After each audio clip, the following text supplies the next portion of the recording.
Bienvenidos amigos a esta reflexión o evangelio del día de hoy lunes. Saludo fraterno y cordial a todos los que me acompañan a través de las diferentes plataformas o redes sociales. Televisión, redes sociales y mi app cnselaunion.com.co es por donde yo emito todo esto. Aparte que también tengo un canal digital, un canal en YouTube que se llama Evangelio de César Arias. Bueno, me interesa mucho presentar las reflexiones en todos estos medios, para muchos o pocos, pero es una satisfacción personal, es una satisfacción que he descubierto desde un tiempo para acá, que debo predicar la palabra de Dios. Óigalo bien, estoy obligado a predicar la palabra de Dios. Mudo no puedo quedarme, no puedo ser un perro mudo, sino que debo salir a ladrar al aire todo lo que está escrito en la Biblia, por si alguien quiere escuchar y quiere convertirse y quiere saber o conocer la palabra de Dios. También les he dicho yo a ustedes en repetidas ocasiones que si alguna persona quiere debatir conmigo, o quiere que le dicte una conferencia, o quiere que vaya y haga una exposición de la palabra de Dios, con mucho gusto, en un colegio, en un grupo de amigos, en cualquier parte. Estoy preparado para dictar incluso hasta una conferencia o hablar sobre la palabra de Dios en donde sea posible. Así es que si alguna persona quiere debatir a solas también la palabra de Dios, con mucho gusto, muchachos, estoy preparado para ello, de defender la iglesia de Cristo, que es la iglesia católica. Escuchen muy bien, yo cada día me asombro más de cómo los protestantes cada día están en la mentira, de cómo no existe un solo protestante, único, que sea salvo mientras persista quedarse en una doctrina diferente a la que Cristo fundó, una iglesia diferente a la que Cristo fundó. Por fuera de la iglesia de Cristo no hay salvación, no hay. Eso no existe, muchachos. Muchos pensarán que la misericordia de Dios los va a acompañar. Sí, es verdad, la misericordia de Dios los acompaña solo si regresan al redil. Pero si persisten en una doctrina diferente, en una iglesia diferente a la iglesia católica, vea, yo se los puedo asegurar, no hay salvación, no existe la forma de que un protestante sea salvo, no existe, a menos que regrese al redil. Porque hoy, por ejemplo, la palabra de Dios es un poquito dura, pero ustedes la van a escuchar y van a entender por qué lo que yo digo en estos momentos lo voy a repetir en los intermedios. Vamos a persignarnos, muchachos, ojalá hoy escuchen la palabra de Dios y no endurezcan su corazón, muy especialmente los protestantes, porque los católicos siempre estamos dispuestos a escucharla. En el nombre del Padre, del Hijo y del Espíritu Santo, amén. Primera lectura del libro de Eclesiastés 1, del 1 al 10. Antes que todo fue creada la sabiduría. Toda sabiduría viene del Señor y está con Él eternamente. La arena de las playas, las gotas de la lluvia, los días de los siglos, ¿quién los contará? La altura del cielo, la anchura de la tierra, la hondura del abismo, ¿quién los rastreará? Antes que todo fue creada la sabiduría, la inteligencia y la prudencia, antes de los siglos. La raíz de la sabiduría, ¿a quién se reveló? La destreza de sus obras, ¿quién la conoció? Uno solo es sabio, temible en extremo, está sentado en su trono. El Señor en persona la creó, la conoció y la midió. La derramó sobre todas sus obras, la repartió entre los vivientes, según su generosidad se la regaló a los que lo temen. Palabra de Dios, te alabamos a ti, Señor Jesús. Voy a quedarme con este último pedacito para luego debatir un poquitico sobre este tema. La derramó, ¿dónde la cojo? El Señor en persona la creó, la conoció y la midió, la derramó sobre todas sus obras, la repartió entre los vivientes según su generosidad, se la regaló a los que lo temen. Está hablando de la sabiduría.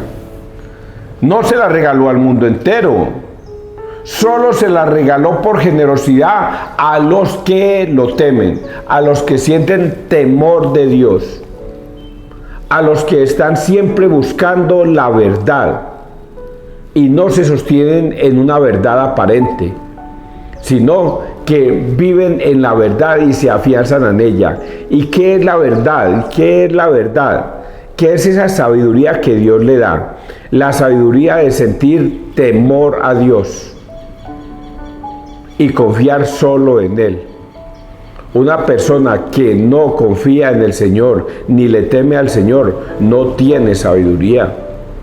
Pero los protestantes podrían decir: César, esos somos nosotros. Nosotros aleluyamos, alabamos y le tememos al Señor.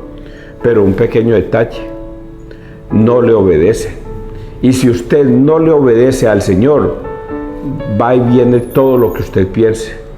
Está escrito en la Biblia de esa manera, que hay muchas personas que vendrán a apostatar en contra de la doctrina de Cristo, porque van a tergiversar el Evangelio de Cristo para su propia condenación. Y ellos creen estar en la salvación porque predican, alaban, aleluyan a Cristo, pero desde su doctrina y desde su sabiduría que no es la de Cristo. Porque la sabiduría de Cristo consiste en obedecer a Cristo. Vamos entonces a analizar un poquitico más este Evangelio. Dice aquí así, que Dios, antes que todo, fue creada la sabiduría, y por eso habla de la arena de las playas, las gotas de la lluvia, los días de los siglos, ¿quién los contará? La altura del cielo, la anchura de la tierra, la hondura del abismo, ¿quién los rastreará? Todo fue creado por Dios, pero Dios lo que más hizo fue la sabiduría al mundo. Por eso le dijo a Adán y Eva: coman de todo lo que hay acá, menos coman de este árbol del bien y del mal, de la ciencia. No coman de ese árbol, porque ese árbol les va a confundir. Y viene Satanás, confunde al hombre, a la mujer, y la hace comer y cometer ese pecado original, o ese primer pecado, que es el de la desobediencia. La desobediencia es lo que más castiga a Dios. La desobediencia es lo que más castiga a Dios. Eso no existe otra forma de decirlo. Recordemos a Saúl. Se les fue dado una orden por el profeta Samuel: ve y mata a todos los amalecitas, a todos, niños, mujeres, ganado, a todos. Pero el rey Saúl, que se creyó rey por encima de Dios, decidió perdonarle la vida al rey de los amalecitas y salvar el ganado que le servía a él. Luego viene Samuel a reprenderlo, a decirle: Saúl, ¿por qué no has obedecido? ¿Por qué no has obedecido? No, yo sí obedecí, yo los maté a todos, pero ¿por qué estoy escuchando por ahí el bramar del ganado, el mugir de las ovejas? ¿Por qué las estoy escuchando? ¿Y por qué está encarcelado? ¿Por qué está encarcelado el rey de los amalecitas? Si Dios te dio la orden, a Dios lo que más le agrada es la obediencia.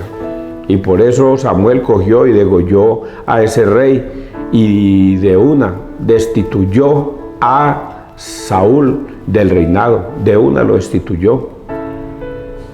Y Dios no retrocede su palabra. Saúl comprendió que había cometido un error grave al haber desobedecido a Dios, y quiso enmendar las cosas, quiso corregir, pero ya era demasiado tarde. Ya Dios le había quitado el poder a Saúl y se lo habría de dar a David. Es una cosa terrible, muchachos, si ustedes no la logran entender, que a Dios lo que más le gusta es el temor de Dios, la obediencia de Dios. ¿Y en qué consiste eso? En la sabiduría para obedecerle a Dios. Antes que todo fue creada la sabiduría, la inteligencia y la prudencia antes de todos los siglos. La raíz de la sabiduría, ¿a quién se la reveló? La destreza de sus obras, ¿quién la conoció? Uno solo es sabio, temible en extremo, está sentado en su trono. El Señor en persona la creó, la conoció, la midió, la derramó sobre todas sus obras y la repartió entre sus vivientes según su generosidad. Vea,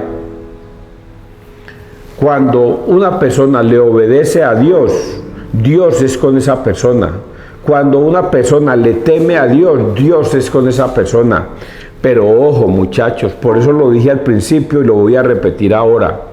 De nada te sirve decir yo glorifico a Dios, alabo a Dios y aleluyo a Dios en otra doctrina. Eso no sirve para nada, muchachos. Ustedes de nada les sirven leer la palabra de Dios y leerla y tergiversarla a su manera, creyendo que están en la verdad, cuando están en una terrible mentira. Y siempre nos vamos a ir a esos dos pasajes bíblicos que son los más dicientes. Si Dios nos ordena ir a confesarnos con un sacerdote y usted dice que no, estás en contra de la doctrina de Dios. Entonces cuando usted no obedece eso, ya de nada le sirve leer la Biblia. ¿Para qué la va a leer? ¿Para qué la va a leer? Si Dios te ha dado una orden que quiere ser perdonado, entonces ve donde un sacerdote y pide perdón. Y usted dice que no, entonces ¿para qué va a leer la Biblia? ¿Para qué va a poner en práctica otros pasajes bíblicos si no estás obedeciendo? Eso le pasó a Saúl. Obedeció, mató niños, mujeres, mató ganado, mató todo, mató muchas cosas, pero no le obedeció a Dios en todo. Le falló en lo principal. Debemos ir a confesarnos con un sacerdote para que Dios tenga misericordia y nos perdone los pecados. Y a otra que es más terrible, Juan 6:53. Yo soy el pan vivo bajado del cielo, quien coma mi carne y beba mi sangre tendrá vida eterna. Y usted dice que no, que ahí no está Dios. Entonces, ¿para qué se va a poner a aplicar la Biblia a su vida si no le vas a obedecer? Eso no sirve para nada, muchachos. A menos que usted regrese al redil y se confiese, comulgue y viva de acuerdo a la doctrina de Cristo, a la verdad de Cristo. Solo así y solo así podrás obtener vida eterna. De resto, no, papá, esto que yo digo que es muy duro es así. Vamos a leer el Salmo, Salmo 92. El Señor reina vestido de majestad. El Señor reina vestido de majestad. El Señor vestido y ceñido de poder. Así está firme el orbe y no vacilas. Tu trono está firme desde siempre y tú eres eterno. Tus mandatos son fieles y seguros. La santidad es el adorno de tu casa, Señor, por días sin término. Y vamos a leer el Evangelio, que el Evangelio nos va a dar una luz impresionante de todo lo que les estoy diciendo. En aquel tiempo Jesús y los 3 discípulos bajaron del monte y volvieron a donde estaban los demás discípulos. Vieron mucha gente alrededor y a unos escribas discutiendo con ellos. Al ver a Jesús, la gente se sorprendió y corrió a saludarlo. Él les preguntó, ¿de qué discutís? Uno de la gente le contestó, Maestro, te he traído a mi hijo, tiene un espíritu que no lo deja hablar, y cuando lo agarra lo tira al suelo, echa espumarajos, rechina los dientes y se queda rígido. He pedido a tus discípulos que lo echen y no han sido capaces. Él, tomando la palabra, les dice, generación incrédula, ¿hasta cuándo estaré con vosotros? ¿Hasta cuándo os tendré que soportar? Traédmelo. Se lo llevaron. El espíritu, en cuando vio a Jesús, retorció al niño. Este cayó por tierra y se revolcaba echando espumarajos. Jesús preguntó al padre, ¿cuánto tiempo hace que le pasa esto? Contestó él, desde pequeño, y muchas veces hasta lo ha echado al fuego y al agua para acabar con él. Si algo puedes, ten compasión de nosotros y ayúdanos. Jesús replicó, sí puedo, todo es posible al que tiene fe. Entonces el padre del muchacho se puso a gritar, creo, pero ayuda a mi falta de fe. Jesús, al ver que acudía gente, increpó al espíritu inmundo diciendo, espíritu mudo y sordo, yo te lo mando, sal de él y no vuelvas a entrar en él. Gritando y sacudiendo violentamente salió. El niño se quedó como un cadáver, de modo que muchos decían que estaba muerto. Pero Jesús lo levantó, cogiéndolo de la mano, y el niño se puso en pie. Al entrar en casa, sus discípulos le preguntaron a solas: ¿por qué no pudimos echarlo nosotros? Él le respondió: esta especie solo puede salir con oración. Palabra del Señor. Gloria a ti, Señor Jesús. ¿Hasta cuándo tendré que estar entre ustedes? Es lo que más recrimina el Señor a la falta de fe de los discípulos. Vea, muchachos, voy a explicarlo de otra manera. Jesús viene en su ministerio. Cuando él inicia los 30 años, se bautiza, porque debe bautizarse a los 30 para empezar su ministerio, que va a durar 3 años. Ese ministerio de 3 años lo va a llevar a conocer a mucha gente, pero él va a escoger 12 discípulos. ¿A quiénes? A los que él quiso. Dentro de esos discípulos que él quiso, ustedes pueden notar que al primero que escogió fue a Simón Pedro. Pero recordemos que él se llama Simón, él no se llama Pedro, él se llama Simón. Solo que Jesús, cuando lo vio por primera vez, lo bautizó Kefas. Le dijo: usted es Simón, hijo de Jonás, de ahorita en adelante te vas a llamar Kefas, piedra, roca. Y por eso Pedro va a ser tan importante para Jesús. Lo bautiza, lo escoge de primerito y luego escoge a los otros 11. Pero una cosa tan especial para las mujeres: ustedes pueden notar que no escogió a ninguna mujer. ¿Por qué no escogió a una mujer si ahí van tantas mujeres con él? Porque así lo quiso Dios, no escoger mujeres para sacerdocios, no escogió mujeres. Así es que ninguna mujer puede ser pastora, ninguna mujer puede ser sacerdote, ninguna. Pero sigamos, escoge a esos 12 para enseñarles durante 3 años, y comienza a enseñarles. Por eso vamos a encontrar en la Biblia, en diferentes pasajes bíblicos, que llegó, por ejemplo, María con los discípulos y sus hermanos, pero los discípulos siempre los pone por aparte. Ustedes van a encontrar eso en diferentes partes, que Jesús o la Biblia misma rescata a los discípulos por aparte. Esos discípulos son muy importantes para Dios. Por eso a veces ustedes van a encontrar que Jesús le habló a sus discípulos, Jesús le habló a los fariseos, Jesús le habló a la multitud y a sus discípulos, porque él aprovechaba cualquier momento para enseñar a sus discípulos. ¿Para qué? Y es lo que yo siempre le pregunto a los protestantes, ojalá me estén viendo. ¿Para qué Dios se puso en la tarea de escoger a 12? ¿Para qué? Si no era para enseñarles y dejar instituida una iglesia con una doctrina en ellos. Si no, hubiera hecho como hacen los protestantes: hablar por aquí, hablar por allá, hablar por allá, y hablar y hablar y hablar. No, el Señor no fue tan descuidado. El Señor organizó todo un andamiaje para lo que Él va a hacer, que es dejar una iglesia. Por eso escoge a 12 y por eso pone a Pedro de primero, y por eso a ellos les va a enseñar durante 3 años esa doctrina. La doctrina que ellos deben obedecer en Mateo 7, 28, 19. Mateo 28, 19, donde Él les dice: vayan por el mundo, prediquen, bauticen y hagan que todos los pueblos sean mis discípulos, y enséñenles a obedecer todo lo que yo les he mandado, porque el Señor no dejó una doctrina porque sí. No, se la dejó porque es la que deben enseñar. Pero Él agrega: esa doctrina se debe guardar con fe. Quien crea se salvará, quien se resista a creer se condenará. Y eso es lo que el Señor nos viene enseñando.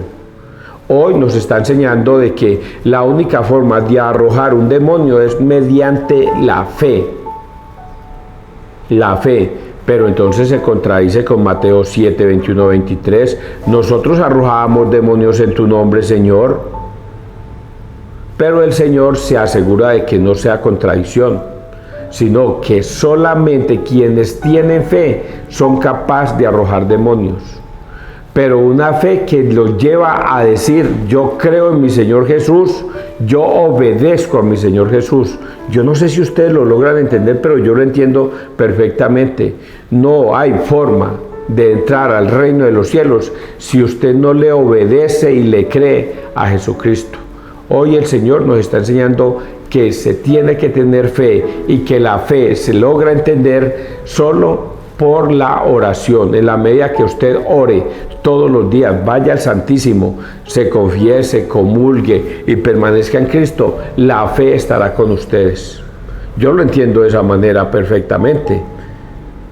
Ojalá si alguna persona quisiera debatir conmigo estos temas, lo haga, me llamen en cualquier parte. Que Dios te bendiga, que Dios nos bendiga donde quiera que todos estemos.